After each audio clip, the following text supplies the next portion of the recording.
어려운 시사 이슈를 재밌고 유쾌하게 풀어드립니다. 부산연구소 연구소장 김경진입니다. 반갑습니다. 자, 가정의 달 5월이 왔습니다. 뭐 어린이날 있죠, 어버이날 있죠, 그리고 부부의 날이 있습니다. 이렇게 가족을 위한 날들이 많아서 가정의 달인데요. 두 분 연구위원님들께서는 가족을 위한 행사, 뭐 특별한 이벤트 이런 거 준비하셨습니까? 특별한 이벤트는 준비 안 했습니다. 안 했습니까? 네. 부부의 날이라는 게 있는지도 몰랐는데 5월 21일입니다. 있었습니다. 둘이서 하나가 됐다. 네, 그런 날이 있다는 거 우리 와이프한테 말을 해서는 안 될까? 이 방송 나가면 네? 그렇지 않나요? 부부의 날에 또 특별한 이벤트를 요구하지 않을까 싶어서 걱정이. 비밀로 하겠습니다. 어쨌든 우리 저는 5월 말에 네. 손주가 미국에서 날아오십니다. 오시겠어요. 와. 지금 전투 준비를 하고 있습니다. 그 에너자이저를 과연 어떻게 버텨낼 것인가. 대단하죠. 예. 야, 이번 가정의 달에 좀 특별한 이벤트가 네. 그게 바로 손주가 예. 온다는 거. 그래서 체력을 기르고 있습니다. 좋습니다. 최고 이벤트. 최고의 이벤트입니다. 체력을 기르고 있습니다. 혹자는 이런 얘기를 합니다. 손주 올 때 너무 좋습니다. 갈 때 더 좋습니다. 자, 우리 시청자 여러분들 혹시 5월 가정의 달 특별한 이벤트 계획 있으십니까? 만약에 없으시다면 제가 좋은 계획 하나 추천해 드리겠습니다. 부산연구소 시청. 가족과 함께 하시기 바랍니다. 우리 소장님 정말 기대를 저버리지 않으십니까? 기성전 부산연구소로 가시면 어떡합니까? 왜냐하면 소장이 되니까 어깨가 무겁습니다. 그래서 우리 프로그램을 홍보해야 되기 때문에 이해를 해주시기 바랍니다. 자, 그러면 부산연구소에서 준비한 첫 번째 이슈부터 먼저 한번 열어보겠습니다. 자, 첫 번째 연구 과제입니다. 역시 중앙 이슈가 되겠는데요. 정말 떠들썩했습니다. 4월 24일부터 30일까지 5박 7일 마치 여행사 패키지 같습니다. 5박 7일로 정상회담 다녀오셨는데 어마어마한 것들이 일단 좀 터져 나왔거든요. 요번 그 방미 정상회담 어떻게? 어마어마하게 터져 나오지 않아서 문제다. 저는 정말 윤석열 대통령의 이번 방미는 그냥 5박 7일 가볍게 그냥 여행 다녀오시는, 그래서 제대로 국빈으로 제대로 대접받고 오는 것 외에는 다른 큰 의미는 없다. 역시 저는 사실 뭐 전혀 미국으로부터 의미 있는 것들을 만들어 오실 거라고 기대는 안 했습니다만, 역시 기대를 저버리지 않는 우리 대통령을 보고 좀 뒷맛이 좀 씁쓸했다, 그런 생각을 좀 할 수밖에 없고, 저렇게 기대를 저버리지 않으면 정말 예측 가능한 대통령의 행보가 되는 건데, 저런 분을 상대하고 있는 미국과 일본의 기시다 총리와 바이든 대통령은 정말 행복한 사람이겠다, 이런 생각을 합니다. 파트너가 얼마나 예측 가능하니까 얼마나 다루기가 쉽겠습니까? 근데 지금 언론에서 나오는 걸로는 굉장히 많은 성과들이 있다고 얘기를 일단 하는데. 제가 안보 분야는 제가 얘기를 하고 아마 또 경제 분야는 우리 또 차 교수님께서 하시는 거라는, 안보 분야에서는 실질적으로 얻은 게 없습니다. 오히려 미국의 입장에서는 사실은 조 바이든 대통령이 이제 연세 때문에 어떻게 될지는 모르겠는데 다음에 또 도전하겠다고 선언을 했습니다. 그렇죠. 했는데 그렇기 위해서는 뭔가 좀 분위기를 잡아가야 되는데, 그 분위기 중에 하나가 이제 한국에서 일어나는 핵 개발론, 핵 보유론을 이렇게 차단할 필요가 있었는데 그거는 이번에 핵 협의체 등등의 여러 가지 얘기 속에서 결국 미국의 입장에서는 한국의 그런 이야기를 차단했다라고 성과를 보고 있습니다. NCG 핵 개발 협의인가? 협의체를 만들, 워싱턴 합의에서 협의체를 만드는. 근데 그 안에 내용을 보면은 한국이 의견을 거기서 제시를 할 수 있지만은 핵의 운용에 대해서는 일체 관여를 할 수 없다라고 되어 있습니다. 결정권은 미국 대통령이 가진다. 100%. 한국은 1도 없습니다. 예전이랑 똑같잖아요. 똑같습니다. 그런데 다만 이제 만약에 립 서비스 내지는 뭐 실제로 그렇게 할 수도 있는데, 예를 들면 북한이 실제로 핵 실험을 한다든지 할 경우에 전략 자산의 전개 횟수를 조금 늘릴 수는 있습니다. 예를 들면은 폭격기가, 그러니까 핵을 탑재할 수 있는 폭격기가 한반도를 한 바퀴 돌아간다든지, 아니면은 핵을 탑재할 수 있는 잠수함이 물 밑을 한 바퀴 돈다든지 하는 횟수를 한두 번 늘릴 수 있을 그 정도밖에는 변화가 없습니다. 그러니까 우리가 진짜 우리 대통령께서 또 우리나라가 일본과 미국에 준 건 엄청난 걸 주지 않았습니까? 특히 미국이 가장 원했던 거는 일본과 한국의 어떤 그런 동맹 수준의 어떤 결합 이런 것들을 대단히 요구를 했는데 역대에서 그렇게 안 된 거죠. 30년간을 우리가 버텨왔고 그걸 한순간에 지금 윤석열 정부가 들어준 거 아닙니까? 그렇죠. 엄청난 선물이죠. 그럼 그런 선물에 준하는 것들을 준다면 우리가 그걸 기대할 수 있다면 적어도 뭐 한국이 차라리 뭐 이건 실현 가능성은 없지만 핵무장을 자체적으로 해볼 수 있는 그런 기회를 준다든지 아니면 전술핵 배치 같은 것들을 재논의하자라든지 아니면 나토가 하고 있는 그런 어떤 기획 협력 차원에서의 어떤 그런 협의체를 만든다든지 이런 수준 정도는 기대를 했었어야죠. 근데 그것도 안 되죠. 결국은 나중에는 이제 근데 하나 기대했던 거는 북한이 핵 쏘면 우리를 위해서 보복 공격할 거다 이런 것들을 뭐 명문화하거나 이런 정도의 언급을 할 거로 예상을 했었는데 그것도 전혀 담지를 못했죠. 얻은 게 없습니다, 제가. 이제 이 핵을 전공하거나 군사를 전공하는 사람들의 생각이 자 동경에 만약에 핵 폭발이 일어나고 어느 나라의 예석은 서울에 일어났을 때 보복을 할 거냐에서 동경은 분명히 미국이 한다. 근데 서울에 핵 공격이 있을 경우에는 한다고 말을 했지만 막상 그 사건이 일어나고 나면은 외교적인 생각을 해볼 거다. 그래서 즉 미국의 핵 우산에 대하여서 100% 신뢰가 한국은 없었습니다.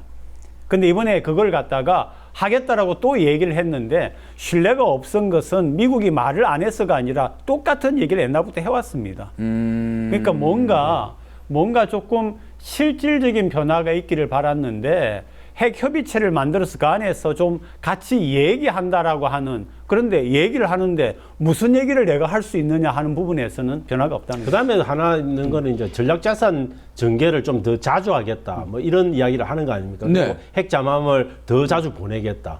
근데 솔직히 핵 잠수함을 포함한 전략자산 전개는 그 비용 전적으로 대한민국이 다 지는 겁니다. 우리가 돈 주는 겁니까? 당연히죠. 우리가 주지 않으면 미국이 왜 옵니까? 우리가 필요로 해서 와달라고 하는 건데. 그런 부분이어서 기본적으로 저는 이제 어떤 느낌이 드냐면 결국은 우리가 얻은 거는 우리가 좀 불안하니까 전략자산 다수 보내주세요. 대신 우리가 훈련하는 비용은 저희들이 댈게요. 미국 입장에서 마다할 이유가 뭐 있겠습니까?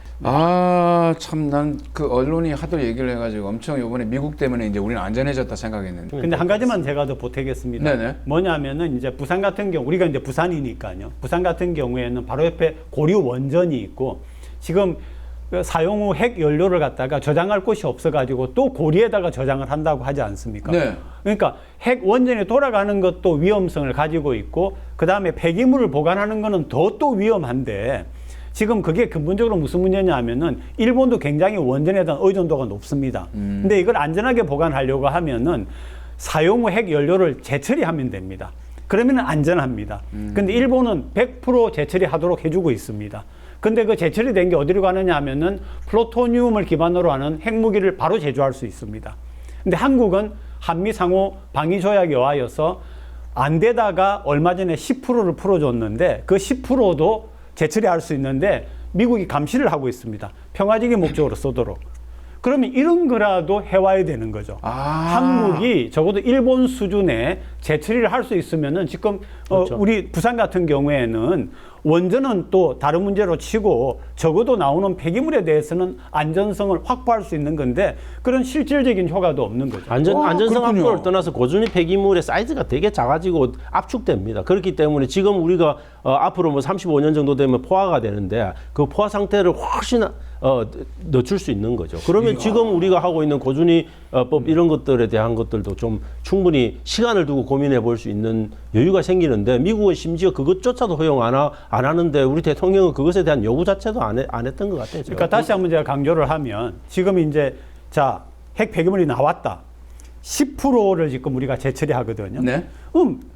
10% 하면서 감시를 한단 말입니다. 얘가 어디 딴 데 안 쓰나, 핵무기 안 만드나, 그 정도로 신뢰가 없다는 거죠. 그럼 지금처럼 신뢰가 쌓였으면은 저는 100% 재처리할 수 있게 해달라. 그리고 감시해라 그러면은. 어차피 감시하는 거. 네, 어차피 하는 거. 그러면 우리는 적어도 이 사용 후 핵 연료의 부분에 있어서는 안전성을 확보하는 거죠. 그런 것들이 이것도 저것도 안 되면 그거라도 해 왔어야 되지 않느냐 하는 겁니다. 자, 그러면은 일단 그 뭐 고준위 핵 폐기물은 우리 부산하고는 굉장히 연관이 있기 때문에 중앙 네. 이슈 하면서도 이 얘기는 조금 바로 전개를 좀 해봐야 될 것 같은데 네. 꾸준히 핵 폐기물을 우리가 이제 안전성을 담보하지 못한 채로 우리는 바로 옆에 살고 있습니다. 예. 근데 이게 미국 때문에 처리도 못한다고 하니까 그렇죠. 이거 도대체 어떻게 풀어야 되는 겁니까 이거? 처리도 못하고 옮기지도 못하죠. 옮기는 게 안전에 상당한 부담이 있는 부분들이기 때문에 옮기지도 못하고 결국은 핵 폐기물이 만들어진 그 해당 장소에 저장 시설을 마련하는 게 가장 합리적이다. 이런 논리를 이제 대고 있는 거고 그런 것들이 지금 수도권 그러니까 이제 수도권 의원들이 전적으로 다 그 고준위법에 대해서 찬성 의견을 가질 수밖에 없죠. 왜냐하면 자기들 땅에는 들어오는 게 아니고 지금 여전히 동남권이라든지 원래 원전이 있는 지역에서 다 소화해내면 되니까 자기들한테는 위험 부담이 그만큼 없는 거죠. 핵 폐기물 관련해서는 이제 산업자원부 부분하고 또 과기정통부하고 입장이 조금 다릅니다. 그래서 그런 입장의 차이가 조금 다르게 반영된 그런 법안들이 지금 충돌을 하고 있는데 아마 그 중에 하나 정도 선택해가지고 통과될 가능성이 많지 않을까. 그래서 지역에 지금 지역 시민사회는 지금 대동단결해가지고 그 부분을 막아내기 위한 일을 하고 있는데 문제는 부산시가 대단히 미온적이고 심지어 부산시는 그런 임시 건식 저장 시설을 만드는 것 자체를 어쩔 수 없는 걸로 수용하고 받아들이고 있는 게 문제고 시의회 같은 경우도 아마 지금 입장을 정확하게 내놓지 않고 오로지 시민단체만 지금 반대를 하고 있고 민주당 같은 경우에는 사실 지금 팔짱 끼고 그냥 보고 있는 거죠. 민주당 같은 경우도 이제 수도권 중심의 정당이다 보니까 아무래도 수도권 의원들의 눈치를 볼 수밖에 없는 거고 이런 상황에서 저는 지역의 어떤 지역민들이 겪는 어떤 위험 부담은 계속 증가하고 있는 거죠. 근데 저는 이 부분을 원칙적으로 받아들이는 게 관련 올야에 대해서는 지역 주민 전체가 저는 진짜 주민투표라도 해야 된다. 그러니까요. 그렇게 보는 거죠. 왜냐하면 우리 삶의 문제고 그 시장님 삶의 문제는 아닌 거죠.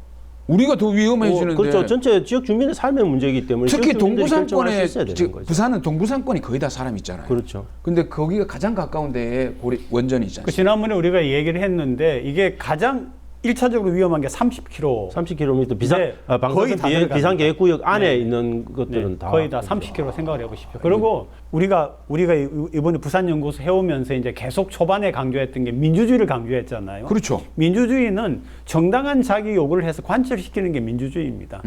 이렇게 위험한 걸 안고 사면은 우리 시민들께서도 조금 더 적극적으로 이 부분을 인지를 하시고 좀 행동을 보태주셔야 되지 않나 싶습니다. 그렇습니다. 지금 정상회담 하다가 여기까지 왔는데 네. 문제는 이제 그 윤 대통령이 가기 전에 큰 일을 하고 가셨어요. 미국 가기 전에. 어떤 큰일을 하셨죠. 대만과 관계된 얘기를 중국을 건드렸고 지금 우크라이나 관련해 가지고는 러시아를 건들고 갔습니다. 근데 이제 미국 가셔가지고 우크라이나는 그 모두 함께하는 그 협력을 충분히 같이 하겠다라는 걸로 봐서는 파병하는 거 아니야? 이런 것까지 좀 염려하게 만들거든요. 염려가 되죠. 발을 들여놓고 파병까지는 제가 안 되겠죠? 파병이나 아니면 직접적인 군사적 지원은 결정하기가 쉽지 않습니다. 왜냐하면 파병하거나 직접적인 군사적 지원은 개전을 의미하는 거고 그거는 우리 헌법상 명백하게 국회의 비준과 동의가 필요한 부분이기 그렇죠. 때문에 169석 의석을 가진 민주당의 그거 없이는 저는 통과되기 어렵기 때문에 그걸 꿈꾸고 있지는 않을 거다. 그런데 아마 우회적인 방식으로 직접적인 지원은 아니지만 간접적인 지원으로 표신하게 하는 방식 이런 방식에 대해서는 조금 고민을 하고 있지 않을까 싶습니다. 그럼 러시아를 결국 건드리게 되는 거거든요. 근데 이제 러시아가 중국의 얘기를 안 들을 수가 없는 그런 관계가 있습니다. 그럼 결국은 저는 한 2년 정도 안에는 어떤 식으로든 매듭이 된다고 봅니다. 이 전쟁이. 그러면은 다시 러시아와의 경제 관계를 어떻게 할 겁니까? 맞네요. 네. 그러니까 이게 시간적으로 조금만 내다보고 좀 일을 하셔야 되는데. 근데 참 미국은 안타깝죠. 그 전쟁이 좀 장기화되는 게 나쁘진 않기 때문에 아마 미국은 장기전으로 끌고 가고 싶은 마음이 굴뚝 같을 겁니다. 그렇죠. 그거는 이제 뭐 국제적인 어떤 여러 가지 그 역학관계에 따라 달라지겠지만 저는 다 끝나가지고 중국하고 러시아는 지금 현재 이 전쟁이 끝나고 나면 우리의 경제 파트너가 돼야 되는데 등 돌리면 안 되지 않습니까? 완전히 등을 돌렸죠. 이미 저는 등을 돌렸고요. 저는 시진핑 주석이 자기 임기 안에 두 번째로 일반 기업을 외국 기업을 찾았는데 그게 LG였어요. 맞아요. 그거는 대단히 중국으로서는 되게 침착하게 제가 볼 때 최대의 인내를 갖고 한국한테 다시 한번 기회를 준 겁니다. 그 말 나오자마자 바로 중국을 그냥 까버린 거 아닙니까? 그렇죠. 대만 문제에 대해서 이제 뭐 그렇게 되면 저는 중국은 이미 한국에 대해서 접었다라고 봅니다. 근데 중국 사람들의 특징이 복수를 10년 후, 20년 후에 합니다. 굉장히 체계적으로 치밀하게 하죠. 그래서 저는 그게 어떤 방식으로 나올지 모르는데 아마 지금 저희들이 한 14개월, 5개월째 그 무역수지 적자에 시달리고 있는데 이 적자가 아마 앞으로도 몇 년간 더 계속될 가능성? 왜냐하면 중국에서의 어떤 무역수지의 어떤 적자 개선이 없으면 우리는 무역수지 적자 개선하기 어렵고 경상수지 적자도 지금 2, 3개월째 계속되고 있지 않습니까? 그거 개선하기 어렵습니다.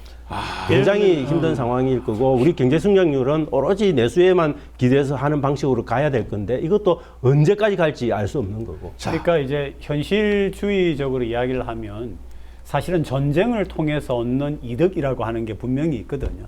그렇죠. 전쟁을. 그럼 그렇게 볼 때에 지금 현재 상황을 보면은 결국 미국이 중국에게 세계적인 리더십과 이니셔티브를 뺏기지 않기 위해서 굉장히 노력을 하는데 맞아요. 이번에 그 러시아 우크라이나 전쟁만 해도 만약에 중국의 중재가 통한다라고 얘기를 하면은 결국은 세계적인 리더십을 중국이 발휘한 게 되죠. 그리고 맞네요. 중국은 뭐라고 얘기할 거냐 하면은 세계 무대에서 봐라, 미국은 전쟁이 계속되기를 원한 거야. 내가 끝낸 거야. 이렇게 얘기를 하기 시작을 할 겁니다. 그럼 결국은 어떤 아무리 현실주의적인 전쟁터가 국제 무대라고 해도 지나친 욕심을 가지면은 다른 사람에게 기회를 빼앗긴다는 거 사실은. 저는 근데 좀 불만스러운 게 이렇게 미국이 생각하는 한미일 동맹 체제 안에 들어갈 수도 있어요. 뭐 그런 선택을 할 수도 있고 그렇죠. 그런 부담이지만 그렇지만 그런 선택을 함에 따른 우리가 가져올 수 있는 게 뭔가를 보여주면서 선택을 하게 해야 되는 건데 이건 주기만 주고 받아오는 게 없으니까 그게 더 답답한 거죠. 근데 우리 한미일 군사 동맹 체제에 들어간다. 그렇지만 미국으로부터 우리는 플루토늄 재처리도 받고 그걸 통해서 핵무장을 스스로 할 수 있는 권리까지 다 받는다. 그러면은 뭐 사실은 잃는 것도 있지만 얻는 것도 많은 거죠. 근데 그런 것도 아니고 그냥 일방적으로 주기만 하는 거죠. 근데 이건 왜 그러냐? 제가 볼 때는 국익의 관점에서 외교를 접근하고 있는 게 아니고 이념적 선명성, 뭐 거의 자유주의 뭐 이런 데 대한 이념적인 가치 때문에 접근하고 있기 때문에 생기는 저는 현상이 아닐까.